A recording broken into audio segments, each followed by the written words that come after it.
Good morning all of you. Welcome to GN Virtual Classes CTET exam 2024 ਦੇ ਵਿੱਚ ਅੱਜ ਆਪਣਾ ਸਬਜੈਕਟ ਹਿਸਟਰੀ ਹੈ। ਹਿਸਟਰੀ ਦੇ ਤਿੰਨ ਪਾਰਟ ਸੀ, ਜਿਵੇਂ ਐਂਸ਼ੀਅੰਟ ਹਿਸਟਰੀ, ਮੈਡੀਵਲ ਹਿਸਟਰੀ। ਇਹ ਦੋ ਪਾਰਟ ਹਿਸਟਰੀ ਦੇ ਆਪਾਂ ਕੰਪਲੀਟ ਕਰ ਚੁੱਕੇ ਆ। ਅੱਜ ਆਪਾਂ ਹਿਸਟਰੀ ਦਾ ਤੀਜਾ ਪਾਰਟ ਪੜਾਂਗੇ, ਮਾਡਰਨ ਹਿਸਟਰੀ, ਆਧੁਨਿਕ ਇਤਿਹਾਸ। ਮਾਡਰਨ ਹਿਸਟਰੀ ਕੰਪੋਨੈਂਟ ਵਿੱਚ ਅੱਜ ਆਪਣਾ ਟੌਪਿਕ ਹੈ East India company. East India company ਦੇ ਵਿੱਚੋਂ ਸਭ ਤੋਂ ਪਹਿਲਾਂ ਪੁਰਤਗਾਲੀ ਕਦੋਂ ਆਏ, ਡੱਚ ਕਦੋਂ ਆਏ ਤੇ ਬ੍ਰਿਟਿਸ਼ ਕਦੋਂ ਆਈ, ਇਹਨਾਂ ਬਾਰੇ ਆਪਾਂ ਵਿਸਤਾਰ ਪੂਰਵਕ ਚਰਚਾ ਕਰਾਂਗੇ। ਪਹਿਲਾਂ ਆਪਣਾ ਇਹਦੇ ਵਿੱਚ ਇਸ ਈਸਟ ਇੰਡੀਆ ਕੰਪਨੀ ਦੇ ਵਿੱਚੋਂ ਫਸਟ ਆਪਣਾ ਟੌਪਿਕ ਹੈ ਪੁਰਤਗਾਲੀ। ਪੁਰਤਗਾਲੀ 1498 ਵਿੱਚ ਆਏ ਸੀ। ਪਹਿਲਾ ਪੁਰਤਗਾਲੀ ਕੌਣ ਸੀ? ਵਾਸਕੋ ਦੀ ਗਾਮਾ। ਹੁਣ ਵਾਸਕੋ ਦੀ ਗਾਮਾ ਆਇਆ ਸੀ ਪਹਿਲਾ ਪੁਰਤਗਾਲੀ। ਇਹ ਕੀ ਕਰਨ ਆਏ ਸੀ? ਪੁਰਤਗਾਲੀ ਇੱਥੇ ਵਪਾਰ ਕਰਨ ਆਏ ਸੀ, ਟ੍ਰੇਡ। ਇੱਕ ਵਾਰ 1498 ਵਿੱਚ ਵਾਸਕੋ ਦੀ ਗਾਮਾ ਇੰਡੀਆ ਵਿੱਚ ਆਇਆ। ਕਲੀਕਤ ਆਪਣਾ ਜਹਾਜ਼ ਲੈ ਕੇ ਪਹੁੰਚਿਆ ਤਾਂ ਕਲੀਕਤ ਦਾ ਰਾਜਾ ਸੀ ਜਮੋਰਿਨ। ਜਮੋਰਿਨ ਰਾਜੇ ਨਾਲ ਇਸਨੇ ਟ੍ਰੇਡ ਲਈ ਇੱਕ ਸੰਧੀ ਕੀਤੀ ਸੀ। ਤਾਂ ਇਹ ਹੁਣ ਆਪਣਾ ਵਪਾਰ ਕਰਨ ਆਇਆ। ਹੁਣ ਇਹ ਟ੍ਰੇਡ ਕਿਸ ਦਾ ਕਰਨ ਆਏ ਸੀ? ਸਪਾਈਸ ਦਾ। ਸਪਾਈਸ ਹੁੰਦੇ ਆ ਗਰਮ ਮਸਾਲੇ, ਜੜੀਆਂ ਬੂਟੀਆਂ, ਇਹਨਾਂ ਦਾ ਵਪਾਰ ਕਰਨ ਆਇਆ ਸੀ। 100 ਯੂਰੋ ਦਾ ਕੁਝ ਸਮਾਨ ਲੈ ਕੇ ਆਇਆ ਸੀ ਜੋ 10 ਗੁਣਾ ਜ਼ਿਆਦਾ ਵਿਕ ਗਿਆ। 10 ਗੁਣਾ ਜ਼ਿਆਦਾ ਵਿਕ ਗਿਆ। ਇਸਨੇ ਅੱਗੇ ਜਾ ਕੇ ਵਾਪਸ ਚਲਿਆ ਗਿਆ ਸੀ ਪੁਰਤਗਾਲ। ਆਪਣੇ ਦੋਸਤਾਂ ਨੂੰ ਦੱਸਿਆ ਸੀ ਵੀ ਇੰਡੀਆ ਦਾ ਵਿੱਚ ਉਸਦਾ ਸਮਾਨ ਜਿਹੜਾ ਵਿਕ ਗਿਆ 10 ਗੁਣਾ ਜ਼ਿਆਦਾ। ਏਸ਼ੀਆ ਵਿੱਚ ਇੱਕ ਏਸ਼ੀਆ ਕੰਟੀਨੈਂਟ ਵਿੱਚ ਇੱਕ ਕੰਟਰੀ ਹੈ ਇੰਡੀਆ, ਉੱਥੇ ਇਸ ਦਾ ਸਮਾਨ 10 ਗੁਣਾ ਜ਼ਿਆਦਾ ਵਿਕ ਗਿਆ। ਤਾਂ ਇਹ ਵਪਾਰ ਕਰਨ ਗਿਆ ਸੀ। ਤਾਂ ਇਸ ਦੇ ਦੋਸਤਾਂ ਨੇ ਇਸ ਦਾ ਯਕੀਨ ਨਹੀਂ ਕੀਤਾ ਹੈਗਾ, ਮਜ਼ਾਕ ਉਡਾਉਣ ਲੱਗੇ। ਤਾਂ ਫਿਰ ਵਾਸਕੋ ਦੀ ਗਾਮਾ ਪੂਰੀ ਆਪਣੀ ਟੀਮ ਲੈ ਕੇ ਆਇਆ ਸੀ। ਹੁਣ ਵਾਸਕੋ ਦੀ ਗਾਮਾ ਦੇ ਨਾਲ ਪੁਰਤਗਾਲੀ ਇੰਡੀਆ ਵਿੱਚ ਵਪਾਰ ਕਰਨ ਆਏ ਸੀ, ਕਿਉਂਕਿ ਇੱਥੇ ਪਹਿਲਾਂ ਲੋਕਾਂ ਨੂੰ ਪਤਾ ਨਹੀਂ ਸੀ ਗਰਮ ਮਸਾਲੇ ਕੀ ਹੁੰਦੇ ਨੇ, ਚਾਵਲ ਕੀ ਸੀ, ਇਹਦੇ ਬਾਰੇ ਇੰਡੀਆ ਦੇ ਲੋਕਾਂ ਨੂੰ ਕੋਈ ਨੌਲੇਜ ਨਹੀਂ ਸੀ। ਫਿਰ ਪੁਰਤਗਾਲੀਆਂ ਨੇ ਹੀ ਮਸਾਲੇ ਵੇਚਣੇ ਸ਼ੁਰੂ ਕੀਤੇ। ਹੁਣ ਕੁਐਸਚਨ ਆ ਜਾਂਦਾ ਹੈ ਇੱਕ ਸੀਟੈਟ ਪੀ ਦੇ ਵਿੱਚ, ਪੁਰਤਗਾਲੀਆਂ ਨੇ ਆਪਣੀ ਪਹਿਲੀ ਫੈਕਟਰੀ ਕਦੋਂ ਲਗਾਈ ਤੇ ਕਿੱਥੇ ਲਗਾਈ? ਪੁਰਤਗਾਲੀਆਂ ਨੇ ਆਪਣੀ ਪਹਿਲੀ ਫੈਕਟਰੀ ਜਿਹੜੀ ਹੈਗੀ ਸੀ ਉਹ 1501 ਵਿੱਚ ਲਗਾਈ ਸੀ। ਕਿੱਥੇ? ਕੋਚੀਨ 'ਚ। 1501 ਦੇ ਵਿੱਚ ਕੋਚੀਨ 'ਚ ਇਹਨਾਂ ਨੇ ਆਪਣੀ ਪਹਿਲੀ ਫੈਕਟਰੀ ਲਗਾਈ ਸੀ ਗਰਮ ਮਸਾਲਿਆਂ ਦੀ। ਤੇ ਇਸ ਤੋਂ ਬਾਅਦ ਇਹਨਾਂ ਦਾ ਵਪਾਰ ਇੱਥੇ ਚੱਲਣ ਲੱਗ ਗਿਆ। 1510 ਵਿੱਚੋਂ ਇਹਨਾਂ ਨੇ ਗੋਆ ਜਿੱਤ ਲਿਆ ਸੀ ਪੁਰਤਗਾਲੀਆਂ ਨੇ, ਨਵਾਬ ਆਦਿਲ ਸ਼ਾਹ ਤੋਂ। ਹੁਣ ਨਵਾਬ ਆਦਿਲ ਸ਼ਾਹ ਕੌਣ ਸੀ? ਬੀਜਾਪੁਰ ਦਾ ਸ਼ਾਸਕ, ਬੀਜਾਪੁਰ ਦਾ ਰਾਜਾ ਹੈਗਾ ਸੀ ਨਵਾਬ ਆਦਿਲ ਸ਼ਾਹ, ਜਿਸ ਤੋਂ ਗੋਆ ਜਿੱਤ ਲਿਆ ਸੀ 1510 'ਚ। ਹੁਣ ਪੁਰਤਗਾਲੀਆਂ ਨੇ ਆਪਣੀ ਕੈਪੀਟਲ ਕਿਸ ਨੂੰ ਬਣਾਇਆ? ਵੈਰੀ ਇੰਪੋਰਟੈਂਟ ਕੁਐਸਚਨ ਹੈ ਇਹ। ਬਹੁਤ ਸਾਰੇ, ਚਾਹੇ ਉਹ ਕੁਐਸਚਨ ਪੀਟੈਟ ਦਾ, ਸੀਟੈਟ ਦਾ ਜਾਂ ਫਿਰ ਕੰਪੀਟੀਟਿਵ ਐਗਜ਼ਾਮ ਦਾ, ਇਹ ਪੁੱਛਿਆ ਜਾਂਦਾ ਹੈ ਵੀ ਜੋ ਪੁਰਤਗਾਲੀ ਹੈਗੇ ਸੀ ਉਹਨਾਂ ਨੇ ਗੋਆ ਨੂੰ ਕਦੋਂ ਜਿੱਤਿਆ? 1510 'ਚ। ਕੈਪੀਟਲ ਕਿਸ ਨੂੰ ਬਣਾਇਆ? ਗੋਆ ਨੂੰ, 1510 'ਚ। ਇਸ ਤੋਂ ਬਾਅਦ ਇੰਡੀਆ ਨੇ ਪੁਰਤਗਾਲੀਆਂ ਤੋਂ ਜਿਹੜੀ ਕੈਪੀਟਲ ਗੋਆ ਸੀ ਇਹ ਕਦੋਂ ਆਜ਼ਾਦ ਕਰਾਈ ਸੀ? 1961 'ਚ। ਤਾਂ ਪੁਰਤਗਾਲੀ ਪਹਿਲਾਂ ਆਏ ਸੀ, ਲਾਸਟ ਵਿੱਚ ਗਏ ਸੀ। ਇਹ ਵੀ ਵੈਰੀ ਇੰਪੋਰਟੈਂਟ ਟੌਪਿਕ। ਤਾਂ ਇਸ ਤੋਂ ਬਾਅਦ ਪੁਰਤਗਾਲੀਆਂ ਤੋਂ ਬਾਅਦ ਆ ਗਏ ਇੱਥੇ ਡੱਚ। ਡੱਚ ਆਏ ਸੀ ਨੀਦਰਲੈਂਡ ਤੋਂ। ਯੂਰਪ ਦਾ ਇੱਕ ਕੰਟਰੀ ਹੈਗਾ ਨੀਦਰਲੈਂਡ, ਜਿੱਥੋਂ ਡੱਚ ਆਏ ਸੀ। 1595 ਤੋਂ ਲੈ ਕੇ 1596 ਤੱਕ ਡੱਚ ਆਏ ਸੀ। ਹੁਣ ਡੱਚ ਕਿੱਥੇ ਆਏ? ਇਹ ਆਏ ਸੀ ਪੁਲੀਕਟ 'ਚ। ਪੁਲੀਕਟ ਹੈਗਾ ਕੇਰਲਾ ਦੇ ਵਿੱਚ। ਤਾਂ ਪੁਲੀਕਟ ਕੇਰਲਾ ਦੇ ਵਿੱਚ ਆਏ। ਇਹਨਾਂ ਨੇ ਆਪਣੀ ਜਿਹੜੀ ਪਹਿਲੀ ਫੈਕਟਰੀ ਹੈਗੀ ਸੀ ਉਹ ਪੁਲੀਕਟ 'ਚ ਲਵਾਈ ਸੀ 1602 'ਚ। ਹੁਣ ਡੱਚ ਕਾਹਦਾ ਵਪਾਰ ਕਰਨ ਆਏ ਸੀ? ਇਹ ਵੀ ਟ੍ਰੇਡ ਕਰਨ ਆਏ ਸੀ। ਇਹ ਗਰਮ ਮਸਾਲੇ ਨਹੀਂ ਲੈ ਕੇ ਆਏ, ਇਹ ਵਪਾਰ ਕਰਨ ਆਏ ਸੀ ਰਾਈਸ ਦਾ, ਚਾਵਲ ਦਾ, ਸੋਲਟ ਦਾ, ਨਮਕ ਦਾ ਤੇ ਕੁਝ ਕੱਪੜਿਆਂ ਦਾ, ਅਫੀਮ, ਓਪੀਅਮ। ਓਪੀਅਮ ਵੀ ਇਹੀ ਲੈ ਕੇ ਆਏ ਸੀ। ਕੌਣ? ਡੱਚ ਹੀ ਓਪੀਅਮ ਲੈ ਕੇ ਆਏ ਸੀ। ਇਸ ਤੋਂ ਬਾਅਦ ਜੋ ਡੱਚ ਹੈਗੇ ਆ, ਇਹਨਾਂ ਨੇ ਆਪਣੀ ਪਹਿਲੀ ਫੈਕਟਰੀ ਪੁਲੀਗੜ 'ਚ ਲਗਾਈ ਤੇ ਦੂਜੀ ਫੈਕਟਰੀ ਕਿੱਥੇ ਲਗਾਈ? ਇਹ ਲਗਾਈ ਸੀ ਮਸੂਲੀਪਟਨਮ 'ਚ 1605। ਵੈਰੀ ਇੰਪੋਰਟੈਂਟ ਕੁਐਸਚਨ ਹੈਗਾ ਇਹ। ਲਾਸਟ ਪ੍ਰੀਵੀਅਸ ਪੇਪਰਾਂ 'ਚ ਇਹ ਵੀ ਆਇਆ ਵਾ ਕੁਐਸਚਨ ਵੀ ਜੋ ਡੱਚ ਹੈਗੇ ਆ ਉਹਨਾਂ ਨੇ ਆਪਣੀ ਮਸੂਲੀਪਟਨਮ ਦੇ ਵਿੱਚ ਫੈਕਟਰੀ ਕਦੋਂ ਲਗਾਈ ਸੀ? 1605 ਦੇ ਵਿੱਚ ਮਸੂਲੀਪਟਨਮ ਦੇ ਵਿੱਚ ਆਪਣੀ ਫੈਕਟਰੀ ਲਗਾਈ ਸੀ। ਡੱਚ ਤੋਂ ਬਾਅਦ ਬ੍ਰਿਟਿਸ਼ ਆ ਗਈ ਸਨ 1600 ਈਸਵੀ ਦੇ ਵਿੱਚ। ਹੁਣ ਬ੍ਰਿਟਿਸ਼ ਇੰਗਲੈਂਡ ਦੀ ਰਾਣੀ ਸੀ Queen Elizabeth first. Queen Elizabeth first ਨੇ ਬ੍ਰਿਟਿਸ਼ ਨੂੰ ਕਿਹਾ ਵੀ ਜਿਵੇਂ ਪੁਰਤਗਾਲੀ ਚਲੇ ਗਏ ਵਪਾਰ ਕਰਨ ਇੰਡੀਆ 'ਚ, ਡੱਚ ਚਲੇ ਗਏ ਵਪਾਰ ਕਰਨ ਇੰਡੀਆ 'ਚ, ਵੀ ਤੁਸੀਂ ਵੀ ਵਪਾਰ ਕਰਨ ਜਾਓ। ਤਾਂ ਇਹ ਵੀ ਵਪਾਰ ਕਰਨ ਚਲੇ ਗਏ। ਤਾਂ ਹੁਣ ਬ੍ਰਿਟਿਸ਼ 31 ਦਸੰਬਰ ਸਨ 1600 ਈਸਵੀ ਵਿੱਚ ਇੰਡੀਆ ਵਿੱਚ ਆਈ ਗਈ ਸੀ। ਹੁਣ ਇੱਥੇ ਕੁਐਸਚਨ ਆ ਜਾਂਦਾ ਹੈ, ਜਦੋਂ ਬ੍ਰਿਟਿਸ਼ ਇੰਡੀਆ ਵਿੱਚ ਆਈ ਤਾਂ ਇੱਥੇ ਕਿਹੜੇ ਮੁਗਲ ਬਾਦਸ਼ਾਹ ਦਾ ਟਾਈਮ ਪੀਰੀਅਡ ਸੀ? ਕਿਸ ਦੇ ਸਮੇਂ ਆਈ? ਜਹਾਂਗੀਰ ਦੇ ਸਮੇਂ ਆਈ। ਮੈਡੀਵਲ ਪੀਰੀਅਡ ਦੇ ਵਿੱਚ ਆਪਾਂ ਨੇ ਪੜ੍ਹਿਆ ਸੀ ਵੀ ਜੋ ਅੰਗਰੇਜ਼ ਆਏ ਸੀ ਉਹ ਜਹਾਂਗੀਰ ਦੇ ਸ਼ਾਸਨ ਕਾਲ 'ਚ ਆਏ ਸੀ। ਜਹਾਂਗੀਰ ਦਾ ਸ਼ਾਸਨ ਕਾਲ 1605 ਤੋਂ ਲੈ ਕੇ 1627 ਤੱਕ ਦਾ ਸ਼ਾਸਨ ਕਾਲ ਜਹਾਂਗੀਰ ਦਾ। ਹੁਣ ਅੰਗਰੇਜ਼ ਇਹ ਚੀਜ਼ਾਂ ਦੇਖਦੇ ਸੀ ਰਾਜਿਆਂ ਦੇ ਵਿੱਚ ਵੀ ਕਿਹੜਾ ਰਾਜਾ ਕਿਵੇਂ ਉਹਨਾਂ ਦੇ ਅਧੀਨ ਹੁੰਦਾ ਹੈ। ਪਹਿਲਾਂ ਇਹ ਕੀ ਹੈ ਉਸ ਨੂੰ ਦੇ ਸੀ ਉਹਦੇ ਵਿੱਚ ਕਿਹੜੇ ਕਿਹੜੇ ਐਬ ਹੈ। ਤਾਂ ਜਹਾਂਗੀਰ ਦੇ ਵਿੱਚ ਜਿਵੇਂ ਐਬ ਲੱਭਿਆ ਉਹ ਸ਼ਰਾਬ ਬਹੁਤ ਪੀਂਦਾ ਸੀ, ਨਸ਼ੇੜੀ ਸੀ। ਤਾਂ ਇਹ ਜਹਾਂਗੀਰ ਨੂੰ ਹੈਬਿਟ ਪਾਤੀ ਇਹਨਾਂ ਨੇ ਹੋਰ ਸ਼ਰਾਬ ਪੀਣ ਦੀ। ਤਾਂ ਇਸ ਦੇ ਦਰਬਾਰ ਵਿੱਚ ਕੈਪਟਨ ਹੌਕਿੰਸ ਆਇਆ ਸੀ ਨਸ਼ਾ ਲੈ ਕੇ ਤੇ ਪਰਮਿਸ਼ਨ ਲੈਣ ਆਇਆ ਸੀ ਵੀ ਉਹਨਾਂ ਨੂੰ ਵਪਾਰ ਕਰਨ ਦੀ ਪਰਮਿਸ਼ਨ। ਤਾਂ ਜਹਾਂਗੀਰ ਨੇ ਇਹਨਾਂ ਨੂੰ ਅੰਗਰੇਜ਼ਾਂ ਨੂੰ ਪਰਮਿਸ਼ਨ ਵੀ ਦਿੱਤੀ ਫੈਕਟਰੀ ਲਗਾਉਣ ਦੀ ਤੇ ਇੱਕ ਖਿਤਾਬ ਦਿੱਤਾ ਸੀ ਟਾਈਟਲ ਸੀ ਮਿਸਟਰ ਇੰਗਲਿਸ਼ ਖਾਨ। ਹੁਣ ਜਹਾਂਗੀਰ ਨੇ ਕੈਪਟਨ ਹੌਕਿੰਸ ਨੂੰ ਮਿਸਟਰ ਇੰਗਲਿਸ਼ ਖਾਨ ਦਾ ਖਿਤਾਬ ਦਿੱਤਾ ਹੈਗਾ ਸੀ। ਇਹ ਵੀ ਵੈਰੀ ਇੰਪੋਰਟੈਂਟ ਟੌਪਿਕ ਦੇ ਵਿੱਚ ਆ ਜਾਂਦਾ ਹੈ ਵੀ ਇਹ ਕੁਐਸਚਨ ਆਉਂਦਾ ਹੁੰਦਾ ਹੈ ਵੀ ਮਿਸਟਰ ਇੰਗਲਿਸ਼ ਖਾਨ ਦਾ ਖਿਤਾਬ ਕਿਸ ਨੂੰ ਦਿੱਤਾ? ਜਹਾਂਗੀਰ ਨੇ ਕੈਪਟਨ ਹੌਕਿੰਸ ਨੂੰ ਦਿੱਤਾ ਸੀ। ਤੇ ਦੂਜਾ ਇਹਨੂੰ ਫੈਕਟਰੀ ਲਗਾਉਣ ਦੀ ਪਰਮਿਸ਼ਨ ਦਿੱਤੀ ਸੀ। ਹੁਣ ਅੰਗਰੇਜ਼ਾਂ ਨੇ ਆਪਣੀ ਪਹਿਲੀ ਫੈਕਟਰੀ ਕਿੱਥੇ ਤੇ ਕਦੋਂ ਲਗਾਈ? ਇਹ ਵੀ ਵੈਰੀ ਇੰਪੋਰਟੈਂਟ ਕੁਐਸਚਨ ਹੈਗਾ, ਆਈਐਸ ਦਾ ਕੁਐਸਚਨ ਹੈ। 2009 ਦੇ ਵਿੱਚ ਆਈਐਸ ਦੇ ਪੇਪਰ ਦੇ ਵਿੱਚ ਇਹ ਪੁੱਛਿਆ ਗਿਆ ਸੀ ਵੀ ਅੰਗਰੇਜ਼ਾਂ ਨੇ ਆਪਣੀ ਪਹਿਲੀ ਫੈਕਟਰੀ ਕਿੱਥੇ ਲਗਾਈ? ਸੂਰਤ ਵਿਖੇ 1613 ਦੇ ਵਿੱਚ। ਸੂਰਤ ਵਿਖੇ 1613 ਵਿੱਚ ਇਹਨਾਂ ਨੇ ਆਪਣੀ ਫੈਕਟਰੀ ਲਗਾਈ ਸੀ। ਇਸ ਤੋਂ ਬਾਅਦ 1615 ਦੇ ਵਿੱਚ ਫਿਰ ਇੱਕ ਅੰਗਰੇਜ਼ ਆਇਆ ਸੀ ਮਿਲਣ ਜਹਾਂਗੀਰ ਤੋਂ ਪਰਮਿਸ਼ਨ ਲੈਣ। ਉਸ ਦਾ ਨਾਮ ਸੀ ਸਰ ਥਾਮਸ ਰੋ।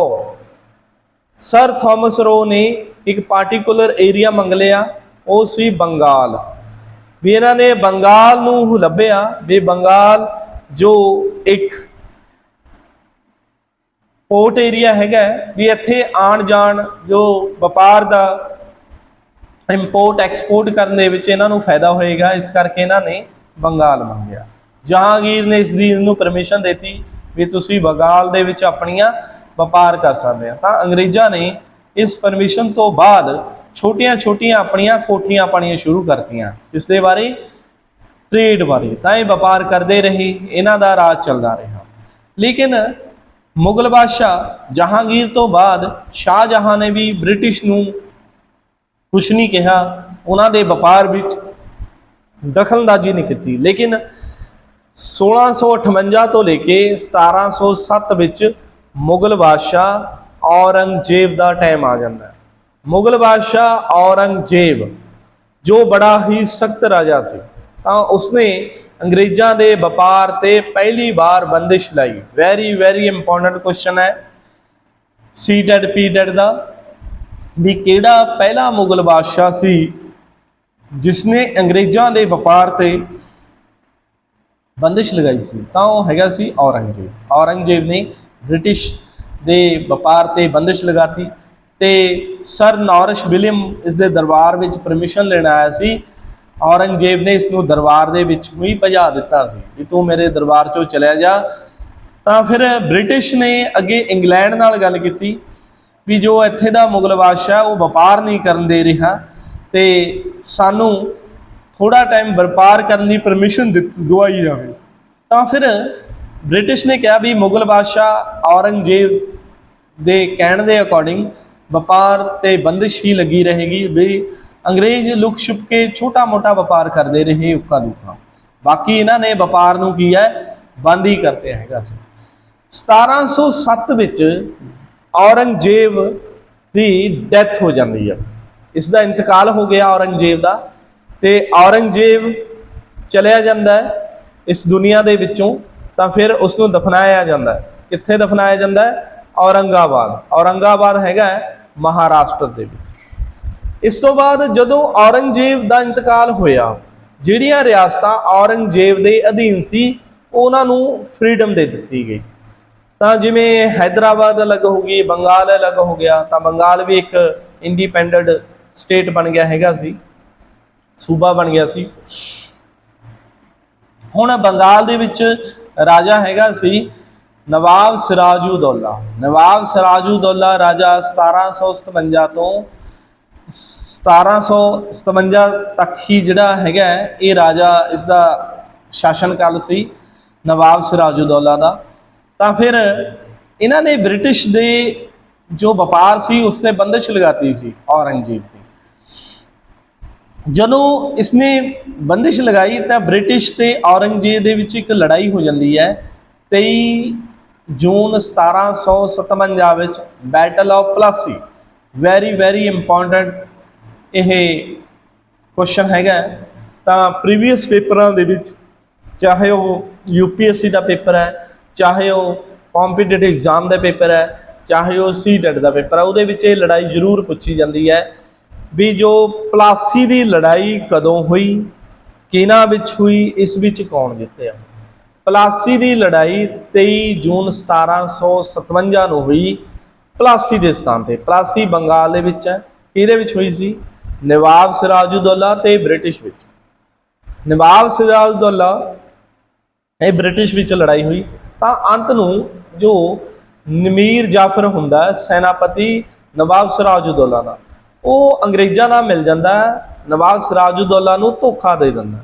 ਤਾਂ ਜਿਸ ਕਰਕੇ ਅੰਗਰੇਜ਼ ਇਸ ਲੜਾਈ ਵਿੱਚ ਜਿੱਤ ਜਾਂਦੇ ਆ ਤੇ ਨਵਾਬ ਸਿਰਾਜੂਦੌਲਾ ਹਾਰਿਆ ਜਾਂਦਾ ਤੇ ਸ਼ਹੀਦ ਹੋ ਜਾਂਦਾ। ਹੁਣ UPSC ਦਾ ਇਹ ਵੀ ਵੈਰੀ ਇੰਪੋਰਟੈਂਟ ਕੁਐਸਚਨ ਹੈਗਾ ਵੀ ਬੰਗਾਲ ਦਾ ਪਹਿਲਾ ਸ਼ਹੀਦ ਕੌਣ ਸੀ? ਤਾਂ ਬੰਗਾਲ ਦਾ ਪਹਿਲਾ ਸ਼ਹੀਦ ਸੀ ਨਵਾਬ ਸਿਰਾਜੂਦੌਲਾ। ਤਾਂ ਹੁਣ ਇਸ ਦਾ ਰਿਜ਼ਲਟ ਕੀ ਨਿਕਲਿਆ? ਨਵਾਬ ਸਿਰਾਜੂਦੌਲਾ ਸ਼ਹੀਦ ਕਰਤੇ ਆ ਤੇ ਗੱਦੀ ਉੱਤੇ ਮੀਰ ਜਾਫਰ ਨੂੰ ਬਿਠਾ ਦਿੱਤਾ ਗਿਆ। ਮੀਰ ਜਾਫਰ ਦਾ ਸਮਾਂ 1757 ਤੋਂ 1760 ਦਾ ਸਮਾਂ। ਮੀਰ ਜਾਫਰ ਨੇ ਅੰਗਰੇਜ਼ਾਂ ਨੂੰ ਵਾਅਦਾ ਕੀਤਾ ਹੋਇਆ ਸੀ ਵੀ ਜੋ ਉਹਨਾਂ ਦੇ ਵਪਾਰ ਤੇ ਬੰਦਿਸ਼ ਲਗਾਈ ਹੋਈ ਹੈ, ਟ੍ਰੇਡ ਤੇ ਬੰਦਿਸ਼ ਲਗਾਈ ਹੋਈ ਹੈ, ਵੀ ਉਹ ਬੰਦਿਸ਼ ਹਟਾ ਦੇਗਾ। ਤਾਂ ਫਿਰ ਅੰਗਰੇਜ਼ ਖੁੱਲ੍ਹ ਕੇ ਵਪਾਰ ਕਰਨ ਲੱਗੇ। ਤਾਂ ਮੀਰ ਜਾਫਰ ਨਾਲ ਡਿਮਾਂਡ ਤੇ ਡਿਮਾਂਡ ਕਰਦੇ ਰਹੇ ਬ੍ਰਿਟਿਸ਼। ਤਾਂ ਫਿਰ ਮੀਰ ਜਾਫਰ ਦੀ ਵੀ ਇੱਥੇ ਹਾਲਤ ਥੋੜੀ ਬਹੁਤ ਕੰਡੀਸ਼ਨ ਖਰਾਬ ਹੋ ਗਈ ਸੀ, ਤਾਂ ਜਿਸ ਕਰਕੇ ਉਸ ਨੂੰ ਬਹੁਤ ਸਾਰਾ ਪੈਸਾ ਦੇਣਾ ਪਿਆ ਤੇ ਉਸ ਦਾ ਰਾਜ ਜਿਹੜਾ ਕੀ ਹੈ ਬਹੁਤ ਘੱਟ ਚੱਲਣ ਲੱਗ ਗਿਆ। ਤਾਂ ਮੀਰ ਜਾਫਰ ਬਜ਼ੁਰਗ ਵੀ ਹੋ ਗਿਆ ਸੀ, ਅੰਗਰੇਜ਼ ਉਸ ਤੋਂ ਡਿਮਾਂਡ ਕਰਦੇ ਰਹੇ। ਤਾਂ ਮੀਰ ਜਾਫਰ ਦਾ ਇੱਕ ਸਨ ਲਾਅ ਆ ਜਾਂਦਾ ਹੈ ਜਿਸ ਦਾ ਨਾਮ ਹੁੰਦਾ ਹੈ ਮੀਰ ਕਾਸਿਮ। ਇਹ ਬ੍ਰਿਟਿਸ਼ ਨਾਲ ਮਿਲ ਜਾਂਦਾ ਮੀਰ ਕਾਸਿਮ। ਮੀਰ ਕਾਸਿਮ ਕਹਿੰਦਾ ਤੁਸੀਂ ਬੰਗਾਲ ਦਾ ਜਿਹੜਾ ਨਵਾਬ ਹੈ ਮੈਨੂੰ ਬਣਾਓ, ਮੈਂ ਤੁਹਾਨੂੰ ਇਸ ਤੋਂ ਜ਼ਿਆਦਾ ਪਰਗਨੇ ਦੇਵਾਂਗਾ, ਇਸ ਤੋਂ ਜ਼ਿਆਦਾ ਜ਼ਿਲ੍ਹੇ ਤੁਹਾਨੂੰ ਦੇਵਾਂਗਾ। ਤਾਂ ਹੁਣ ਅੰਗਰੇਜ਼ਾਂ ਦਾ ਮੁੱਖ ਸੈਨਾਪਤੀ ਸੀ ਰਾਬਰਟ ਕਲਾਈਵ। ਪਲਾਸੀ ਦੀ ਲੜਾਈ ਤੋਂ ਬਾਅਦ ਰਾਬਰਟ ਕਲਾਈਵ ਨੂੰ ਫਸਟ ਗਵਰਨਰ ਆਫ ਬੰਗਾਲ ਬਣਾ ਦਿੰਦੇ ਆ। ਤਾਂ ਇੱਥੇ क्वेश्चन ये आ जाता है भी बंगाल का फस्ट गवर्नर कौन सी? Robert Clive. तो रॉबर्ट क्लाइव मीर कासिम नूं एक शर्त ते नवाब बनाने दे लई राजी हो जाता भी वो की है जिन्ने बंगाल दे इकनॉमिकली डिस्ट्रिक्ट है परगने है उसनूं देगा ते साडे व्यापार ते कोई टैक्स नहीं लगाएगा। तो मीर कासिम ने कहता भी तुसी खुल के व्यापार कर सकते हैं, ਤੁਹਾਡੇ इस ते कोई टैक्स नहीं लगाया जाएगा, नाले तुहानूं इनकम के सारे परगने जिले दिते जाणगे। तो ये 1760 विच मीर जाफर नूं गद्दी ते उतार दिंदे आ ते मीर कासिम नूं गद्दी ते बिठा दिंदे आ। जदों मीर कासिम गद्दी ते बैठ जांदा है तां अंग्रेज़ां दी जो शर्त हुंदी आ पूरी कर दिंदा, उन्हां नूं जिले भी दे दिंदा परगने जो इनकम दे सी ते उन्हां नूं टैक्स भी नहीं लगांदा, वो फ्री व्यापार करदे। हुण जिहड़े अंग्रेज़ हुंदे आ ये फ्री व्यापार कर रहे हुंदे आ ते जिहड़े भारतीय व्यापारी हैं वो टैक्स दिंदे हुंदे आ। अंग्रेज़ की करदे आ आप तां फ्री व्यापार करदे आ, जिहड़े भारतीय व्यापारी हैं उन्हां तों टैक्स ले लैंदे हुंदे आ। मीर कासिम ने देखिया भी ये बड़ा जुल्म हो रहा है, भी ये व्यापार फ्री भी कर रहे हैं, उल्टा भारतीयों तो टैक्स भी ले रहे हैं, भी सारे टैक्स अंग्रेज़ों के खजाने में जा रहे हैं, भी फिर एवें राज किवें चलेगा। तो उसने की किया है भी अपने जिहड़े भारती सी अनाउंसमेंट करता है भी कोई इंडियन ट्रेडर भारतीय व्यापारी फ्री टैक्स व्यापार करेगा, तो फ्री व्यापार करनगे, कोई भी टैक्स नहीं देंगे। तो फिर इस तो बाद अंग्रेज बड़े परेशान होंगे। रॉबर्ट क्लाइव बड़ी बार कहता है मीर कासिम नूं भी तू भारतीय व्यापारियों ते टैक्स माफ़ ना कर, भी टैक्स लगा, सानू नुकसान होंदा है। मीर कासिम नहीं मानता। ब्रिटिश की करती है मीर कासिम नूं गद्दी ते उतार दिंदे, मीर जाफर नूं गद्दी ते बिठा दिंदे आ 1764 दे। 1760 तो 1764 तक का समा जिहड़ा मीर कासिम का समा, 1764 चों इहनूं गद्दी ते उतार दिंदे। इत्थे अंग्रेज़ां ते मीर कासिम दे विच एक लड़ाई हुंदी है, बैटल ऑफ बक्सर। बक्सर की लड़ाई दे विच 3 हुंदे आ, एक पासे मीर कासिम के नाल अवध का नवाब सुजाउद्दौला ते मुगल बादशाह शाह आलम, ये तिन्ने एक पासे होंगे, दूजे पासे ब्रिटिश होंगी है, तिन्ने लड़ते हैं। तो ये बक्सर की लड़ाई 1764 विच बक्सर के स्थान पर होंगी है, ये तिन्ने लड़ते हैं। तो तिन्ना दे विचों तिन्ने हार जाते हैं। तो बक्सर की लड़ाई विच ब्रिटिश ही जित जाती है। वैरी वैरी इंपोर्टेंट क्वेश्चन है ये भी पिछे पटवारी का एग्जाम होया सी 2022 दे विच, उहदे विच पुछया गया सी बक्सर की लड़ाई कदों हुई? 1764 किहनां विच हुई? ब्रिटिश ते मीर कासिम विच। तां मीर कासिम इस दे विच हार जांदा ते अंग्रेज जित जांदे आ। बक्सर की लड़ाई तो बाद एक संधि हुंदी है ट्रीटी ऑफ इलाहाबाद 1765 विच हुंदी है। नवाब सुजाउद्दौला नूं जुर्माना लगाया जाता इस संधि दौरान 50 लाख रुपया, 2 जिले कड़ा ते इलाहाबाद ले जाने हैं। ते जिहड़ा अवध दा जिहड़ा मुगल बादशाह हुंदा है शाह आलम, उसनूं बहुत सारा दीवानी देनी पैंदी है, बंगाल बिहार ते उड़ीसा, ते उसनूं 26 लाख रुपया पेंशन दे दिंदे। ये पहला मुगल बादशाह सी जिसनूं 26 लाख रुपया पेंशन मिली सी। ठीक है, इस तो बाद अगे आ जाता हुंदा है बक्सर की लड़ाई तो बाद रॉबर्ट क्लाइव का शासन। तो रॉबर्ट क्लाइव बारे आपां हुण नैक्सट टाइम पढ़ांगे। आज लिए अपना लैक्चर इन्ना सी। स्टूडेंट सी टैट पी टैट दे विचों मॉडर्न हिस्टरी दे विचों बहुत सारे MCQ क्वेश्चन आने आ। क्वेश्चन जिमें डच कदों आए, पुर्तगाली कदों आए? 1498 दे विच पुर्तगाली आए सी, डच 1595-96 आए सी। ते पुर्तगाली काहदा व्यापार करना आए सी? स्पाइस का। ते डच काहदा करना आए सी? राइस का, नमक का, ओपीएम का। ते ब्रिटिश काहदा व्यापार करने आए सी? नशे का। तो फिर इन्हां विच बैटल ऑफ जिहड़ी हैगी सी प्लासीओ कदों हुई? वैरी इंपोर्टेंट ये भी क्वेश्चन है। 1757 विच। ते बैटल ऑफ बक्सर कदों हुई? 1764 विच बैटल ऑफ बक्सर हुई सी। ये इस तरह के वैरी वैरी इंपोर्टेंट क्वेश्चन ने, ये सी टैट पी टैट दे विच आ जांदे ने ते तुहाडे लई बहुत लाहेवंद ने। मैं अपना लैक्चर वाइंड अप करन तो पहला ये जरूर कहांगा भी तुसीं साडा जो GN वर्चुअल क्लासेस का चैनल हैगा ਤਾਂ ਉਸ ਨੂੰ ਵੱਧ ਤੋਂ ਵੱਧ ਲਾਈਕਸ ਕਰੋ, ਸ਼ੇਅਰ ਕਰੋ ਤੇ ਸਬਸਕ੍ਰਾਈਬ ਕਰੋ ਤਾਂ ਨੈਕਸਟ ਟਾਈਮ ਅਸੀਂ ਤੁਹਾਡੇ ਲਈ ਇੱਕ ਹੋਰ ਬਹੁਤ ਵਧੀਆ ਵੀਡੀਓ ਲੈ ਕੇ ਆ ਸਕੀਏ। ਠੀਕ ਹੈ, ਅੱਜ ਲਈ ਮੇਰਾ ਲੈਕਚਰ ਇੰਨਾ ਸੀ। ਮੈਂ ਆਪਣੇ ਲੈਕਚਰ ਨੂੰ ਵਾਈਂਡ ਅਪ ਕਰਦਾ। Thank you so much.